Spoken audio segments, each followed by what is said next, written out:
दोस्तों नमस्कार, स्वागत है आप सभी का नाइस कंप्यूटर के यूट्यूब चैनल पर। जैसा कि एसबीआई में एक बहुत बड़ी भर्ती जो क्लर्कल निकल कर आई है आपके सामने, उसमें आप कैसे आवेदन कर पाएंगे, आप रजिस्ट्रेशन कैसे करेंगे, आज हम सीखने वाले हैं कि एसबीआई क्लर्क के लिए हम ऑनलाइन रजिस्ट्रेशन फॉर्म कैसे फिल करते हैं और उसके बाद का प्रोसेस कैसे हम फिल कर पाएंगे। तो आइए दोस्तों शुरू करते हैं वीडियो को। जैसे आप देख सकते हैं यहाँ पर जो ऑनलाइन रजिस्ट्रेशन की डेट है वो 17/11 से शुरू हो चुकी है, जैसे कि आज से शुरुआत है इसकी, और इसकी जो क्लोजर डेट है वो 7/12 है। यहां से क्लोजर एडिटिंग एप्लीकेशन की डिटेल जो उसमें बताई गई वो 7/12 है, और लास्ट डेट फॉर प्रिंटिंग और एप्लीकेशन फॉर्म को प्रिंट करने की लास्ट डेट 22/12 है, और ऑनलाइन पेमेंट की जो है 17/11 से 7/12/2023 बताई गई है। अगर आप पहली बार इसमें आवेदन करने जा रहे हैं तो कैसे आपको करना है आवेदन, इस तमाम सारी चीजें जिस पे हम बात करने वाले हैं।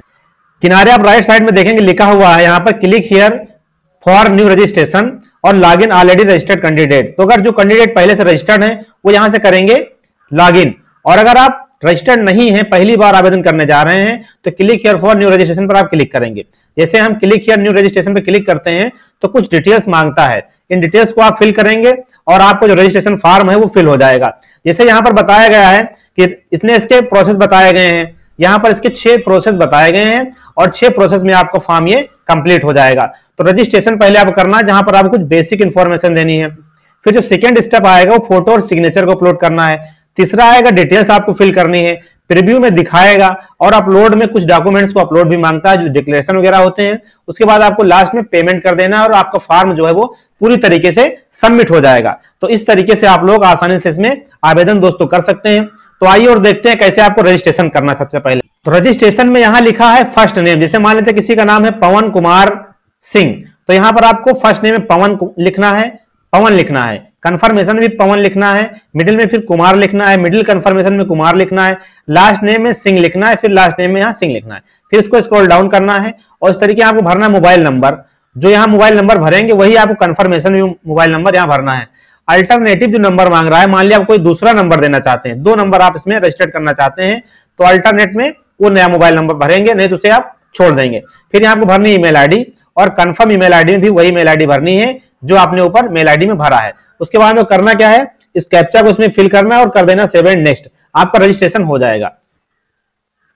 अब यहां से जैसे हम सेव एंड नेक्स्ट पर क्लिक करते हैं तो ये फॉर्म जो है आगे बढ़ जाएगा। इसमें बता रहा है इसमें कि 1 मोर एरर्स, तो इसमें जो है एक गलती है, वो गलती कहां पर है वो हमें देखनी है, उसे ठीक करना है। उसके बाद फिर हमें आगे बढ़ना है और फिर यहां से हम सेव एंड नेक्स्ट करते हैं, और जैसे सेव एंड नेक्स्ट करेंगे तो इसमें आ जाएगी, ओके कर देंगे, यहाँ पर क्लिक करेंगे हम।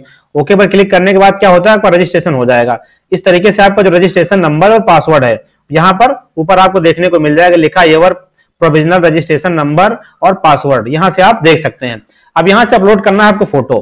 फोटो अपलोड कैसे करेंगे, फोटो के लिए यहाँ पर बताया गया है, कुछ इंफॉर्मेशन दी गई, गाइडलाइन इसके बारे में दी गई है। तो इस पर आप क्लिक करते हैं, जैसे ही लिखा है guideline for scanning the photographs and signature, इस पर क्लिक करते हैं तो यहाँ पर कुछ इंफॉर्मेशन बताई गई है। जैसे इसमें दिया गया है कि फोटो का साइज जो है 4.5 सेंटीमीटर एंड 3.5 सेंटीमीटर होना चाहिए। तो इस तरीके से आप देख सकते हैं, और इसका जो यहाँ पर लिखा photograph must be a recent passport style colour picture होनी चाहिए, और हाल ही में खींची गई आपकी कलर फोटो यहाँ होनी चाहिए, जैसा कि इसमें बताया गया है। यहाँ से उसका जो डायमेंशन है 200 से 230 पिक्सल होना चाहिए, जो साइज है 20 से 50 केबी के बीच होना चाहिए, उससे कम ज्यादा एक्सेप्ट नहीं करता है। और इस तरीके से आप लोग यहाँ पर देख सकते हैं। सिग्नेचर के बारे में बताया गया, इसका जो डायमेंशन होना चाहिए 140 × 60 पिक्सल होना चाहिए, और इसका जो साइज है डिस्क पर वो 10 केबी से 20 केबी के बीच होना चाहिए, कम ज्यादा एक्सेप्ट नहीं करेगा। और इसका जो फॉर्मेट होगा फाइल का वो जेपीजी मोड में होगा, जिसे आपको यहाँ से अपलोड करना है। फिर फोटो को हम यहाँ से अपलोड करते हैं। फिर इस तरीके से फोटो अपलोड होने के बाद में हम नेक्स्ट करेंगे। नेक्स्ट पर क्लिक करते ही आगे की डिटेल भरने के लिए यहाँ पर आ जाएगा।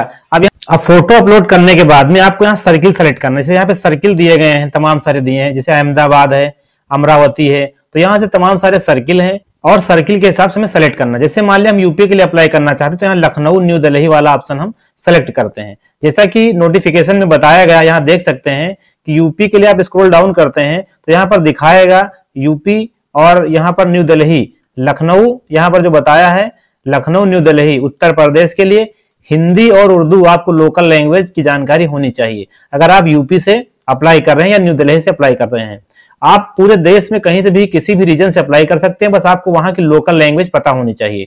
तो उसके बाद में आपको यहाँ से आना है नीचे और सर्किल प्रेफरेंसेस दिया गया है, यहाँ पर आप क्लिक करेंगे। तो इस पर क्लिक करने के बाद हम लखनऊ के लिए अप्लाई करना चाहते हैं, तो पहला अलॉटमेंट आप लखनऊ सेलेक्ट करेंगे, फिर दूसरा हम न्यू दिल्ली सेलेक्ट करते हैं। फिर लिखा है state you want to apply for, किस स्टेट के लिए अप्लाई करेंगे, तो यहाँ पर जैसे आप क्लिक करेंगे तो यूपी आ जाएगा, उत्तर प्रदेश यहाँ सेलेक्ट करेंगे। फिर ये कह रहा है कि डू यू हैव 10th और 12 standard marksheet certificate evidencing certificate having stood specified opted local language. ये कह रहा है कि आपने जो फॉर्म भरा, जिस रीजन में भरा है, वहां की लोकल लैंग्वेज आपने हाई स्कूल और इंटर में पढ़ी हो, तो आप यहां से इसे सेलेक्ट करेंगे। जैसे हम यूपी के लिए हैं तो यहां पर यस करेंगे, और यस यहां पर करेंगे तो लोकल लैंग्वेज जो भी वहां बताई गई है हिंदी और उर्दू, और यहाँ पर लोकल लैंग्वेज क्या है आपकी, तो यहाँ पे हिंदी सेलेक्ट कर लेंगे हम। फिर कैटेगरी आपकी क्या है, जिस कैटेगरी से आप अप्लाई कर रहे हैं वो उसकी कैटेगरी क्या है, जैसे ओबीसी है तो ओबीसी सेलेक्ट करते हैं, या अन्य कोई कैटेगरीज हैं तो आप उसे सेलेक्ट करेंगे। अब आपकी सब कास्ट क्या है, सब कास्ट जो भी आपकी है उसे आप यहां से भरेंगे यहाँ पर। फिर यहाँ लिखा है कि are you trainee apprentice of SBI, आपने एसबीआई में अप्रेंटिस किया है तो यस करेंगे, कब से कब तक किया है उस डिटेल को यहाँ फिल करना है, यहाँ पर जो ये दिखाया गया है। अब मान लिया कि आपने अप्रेंटिस नहीं किया है तो आप यहाँ पर नो पर क्लिक करेंगे, फिर उसके बाद आप आगे बढ़ जाएंगे। फिर यहाँ पर आगे बढ़ने के बाद ये सारे ऑप्शन डिसेबल हो जाएंगे। फिर दिया है are you person with benchmark disability of 40% and above, तो आप अगर दिव्यांग हैं 40% से अधिक है तो आप यहाँ पर यस करेंगे, अगर आपके ऊपर लागू नहीं होता है तो आप यहाँ पर नो ऑप्शन को सेलेक्ट करते हैं। फिर जैसे हम नो करते हैं तो बाकी के जो ऑप्शन है यहाँ पर ये सभी डिसेबल हो जाएंगे, यहां से आपको कुछ भी नहीं भरना है, नीचे आपको स्क्रॉल डाउन करना है। फिर यहां पर आना है, लिखा है कि are you suffering from cerebral palsy and your writing speed in affected, तो ये सारी चीजें दी गई हैं कि आप लिख नहीं पाते हैं, समस्याएं हैं, दिव्यांग है, तो उनके लिए ऑप्शन दिए गए हैं। आपको यहाँ पर इसमें कुछ भी नहीं करना है, ये सारे ऑटोमेटिक जो है ये डिसेबल हो जाएंगे। फिर यहाँ पर दिया गया है दिव्यांग के लिए दिए गए हैं, तो यहाँ पर हम इसे नो कर देते हैं। फिर नीचे में स्क्रॉल डाउन करते हैं, यहाँ पर आना है आपको और अपना रिलीजियन आपको सेलेक्ट करना है, आपका जो धर्म है हिंदू, मुस्लिम, बौद्ध, क्रिश्चियन, जैन, तो आपको अपनी जरूरत के हिसाब से भर लेना जो आपके ऊपर लागू होता है। जैसे हम यहाँ हिंदू सेलेक्ट कर लेते हैं। फिर लिखा है do you belong to religious minority community, आप माइनॉरिटी अल्पसंख्यक हैं तो यस करेंगे, नहीं नो कर देंगे। इंडियन सिटीजनशिप आ जाएगी आपके यहाँ से, तो यहाँ पर हम नो कर देंगे। फिर अगर आप ये एक्स सर्विसमैन है तो उसे यस करेंगे, नहीं नो कर देंगे। फिर आर यू डिसेबल, एक सर्विसमैन है, नो कर देंगे, अगर लागू होता है तो आप यहाँ से यस करते हैं। पीरियड ऑफ सर्विस, ये सारी चीज आपको भरनी है, यहाँ पर लागू नहीं है। Are you already working in SBI in the clerical cadre, तो आप क्लर्कियल कैडर में अगर एम्प्लॉय हैं तो यस करेंगे, नहीं नो कर देंगे। फिर इस तरीके से अगर आप अर्लियर बैंक में जुड़े हुए हैं, एसबीआई में काम कर रहे हैं तो आप यस करेंगे, नहीं नो कर देंगे। फिर यहां से दिया गया है कि do you have record of default in repayment of loans credit card, अगर आपका कोई लोन है, क्रेडिट कार्ड का लोन है तो आप यहाँ पर यस करेंगे, नहीं नो कर देंगे। आप फर्स्ट एग्जाम किस स्टेट में देना चाहते हैं तो उसे आप सेलेक्ट करेंगे, जिसे हम उत्तर प्रदेश सेलेक्ट करते हैं तो इसका कोड जो है ऑटोमेटिक यहाँ पर आ जाएगा। फिर सेंटर ऑफ प्रिलिमिनरी जो एग्जामिनेशंस का है, तो प्रीलिम्स का जो आपका सेंटर है कहाँ पे होना चाहिए, सेंटर आप कहाँ लेना चाहते हैं, तो हम जैसे लखनऊ सेलेक्ट कर ले रहे हैं। उसी तरीके से फिर आगे डिटेल्स दी गई हैं, यहाँ पर लिखा हुआ है कि state which the main examination centre आपका क्या होना चाहिए, तो मेन के लिए भी यहाँ आप सेलेक्ट कर लेंगे। उसी तरीके से मेन एग्जाम आप कहाँ देना चाहते हैं उसे आप सेलेक्ट कर लेंगे। फिर यहाँ पर दिया गया है कि आपसे एक आईडी मांगी जाएगी, आईडी प्रूफ के तौर पर, तो पैन कार्ड, आधार कार्ड जो भी से आप टिक करेंगे और यहाँ से सेलेक्ट करेंगे। जैसे आधार कार्ड आप सेलेक्ट करते हैं तो आधार कार्ड का नंबर आपको यहाँ पर फिल करना पड़ेगा। फिर उसके बाद में दिया गया है कि kindly indicated medium of paper, paper का मीडियम आपको क्या रहेगा, English and Hindi, English and Urdu, तो आप जो चाहेंगे वो सेलेक्ट करेंगे। फिर यहाँ से अपनी आप डेट ऑफ बर्थ सेलेक्ट करेंगे, यहाँ पे दिखा रहा है अपनी डेट ऑफ बर्थ यहाँ सेलेक्ट कर लेंगे। जेंडर मेल फीमेल जो आपके ऊपर लागू होता है इसे आप यहाँ पे सेलेक्ट कर पाएंगे। फिर यहाँ लिखा है कि do you have twin brother sister, आप जुड़वा भाई बहन है तो यस करेंगे, नहीं से नो कर देंगे। फिर से आपको कोई मतलब नहीं रह जाएगा, ये डिसेबल हो जाएगा। फिर मैरिटल स्टेटस है तो आप मैरिड हैं, अनमैरिड डिटेल्स यहाँ भरेंगे।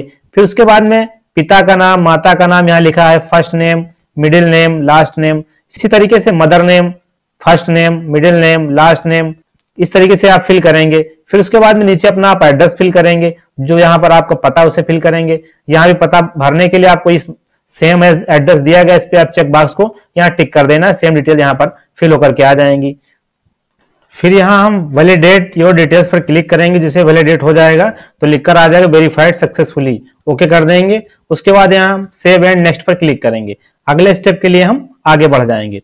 अब यहाँ पर आ गया है तो आपको यहाँ पर अपने ग्रेजुएशन की डिटेल्स आपको फिल करनी है।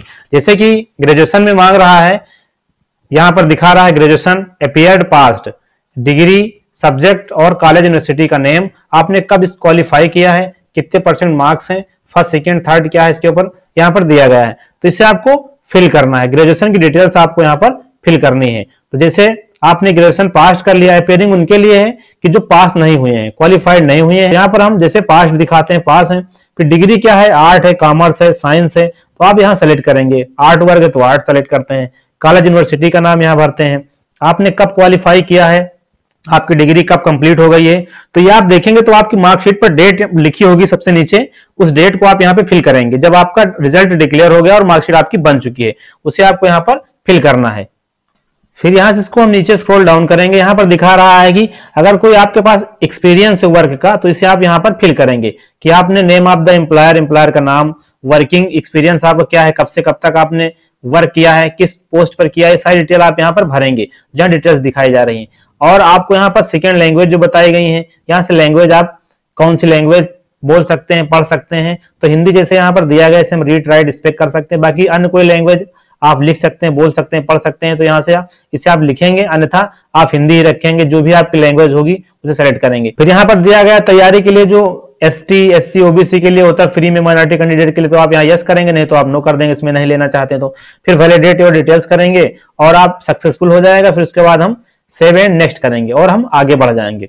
आगे बढ़ने के बाद में हमारी डिटेल्स यहाँ पर आ जाएंगी इस तरीके से, उसे आप चेक कर लेंगे पूरी तरीके से।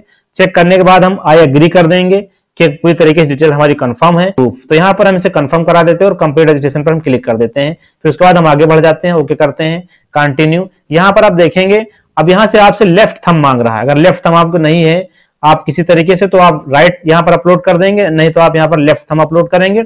और हैंड राइटिंग डिक्लेरेशन आपको यहाँ पर भरना है। तो गाइडलाइन फॉर डॉक्यूमेंट अपलोड दिया गया, इस पर जैसे आप क्लिक करेंगे तो यहाँ पर देखेंगे कि यहाँ पर दिया गया है ये जो डिटेल्स भरी हुई है, ये आपको यहाँ से भरना है जो दिया गया है। इस डिटेल्स को आपको सादे पन्ने पर लिख लेना है, लाइन वाला पेज नहीं होना चाहिए, एकदम ब्लैंक सादा पन्ना होना चाहिए। यहाँ पर अपना नाम पहले भरेंगे, उसके बाद में यहाँ पर डेट ऑफ बर्थ भरेंगे। बाकी जैसे लिखा हुआ है ये पूरा का पूरा आप यहाँ से लिख करके और इसे स्कैन करके अपलोड कर देंगे। यहाँ अपना नाम और डेट ऑफ बर्थ भरना, बाकी जैसे लिखा हर बाई डिक्लेयर दैट, सारी चीजें आपको ऐसे ही सेम कागज पर लिख लेनी और यहाँ अपलोड कर देना है। अपलोड करने के बाद सेव एंड नेक्स्ट करेंगे। सेव एंड नेक्स्ट करने के बाद आपको ओके करना है। ओके करने के बाद क्या होता है कि आपको जो फॉर्म आपने फिल किया है उसमें फीस अब मांग रहा है, इस फीस को आपको पेमेंट करना है। जैसे यहाँ पर इसकी 750 रुपए फीस है। SC ST कैंडिडेट के लिए कोई फीस नहीं यहाँ पर है, OBC कैंडिडेट के लिए यहाँ पर फीस बताई गई है। तो यहाँ से आप इसको कैप्चा को भरेंगे और आप अगर इसमें इस कैटेगरी में आते हैं तो यहाँ सबमिट करेंगे। सबमिट करने के बाद में आपको फीस पेमेंट करना है। फीस पेमेंट के लिए डिटेल्स खुलकर आ जाएंगी और वहां से आप फीस को पेमेंट करा देंगे और फीस पेमेंट होने के बाद में आपका जो फॉर्म है पूरी तरीके से सबमिट हो जाएगा। तो आप QR करना चाहते हैं, UPI करना चाहते हैं, किस माध्यम से करना चाहते हैं, debit card, credit card, net banking, ये तमाम सारे ऑप्शन दिए गए हैं जिनकी मदद से आप आसानी से यहाँ पर फीस पेमेंट कर सकते हैं दोस्तों। तो ये था वीडियो जिसमें आपने सीखा कि SBI क्लर्क का फॉर्म आप कैसे भर पाएंगे। दोस्तों अगर चैनल पर नए तो प्लीज सब्सक्राइब कर लें, लाइक करें, दोस्तों में शेयर करें ताकि हर एक वीडियो का नोटिफिकेशन आप तक आसानी से मिलता रहे। मिलते हैं अगले वीडियो में, तब तक के लिए नमस्कार।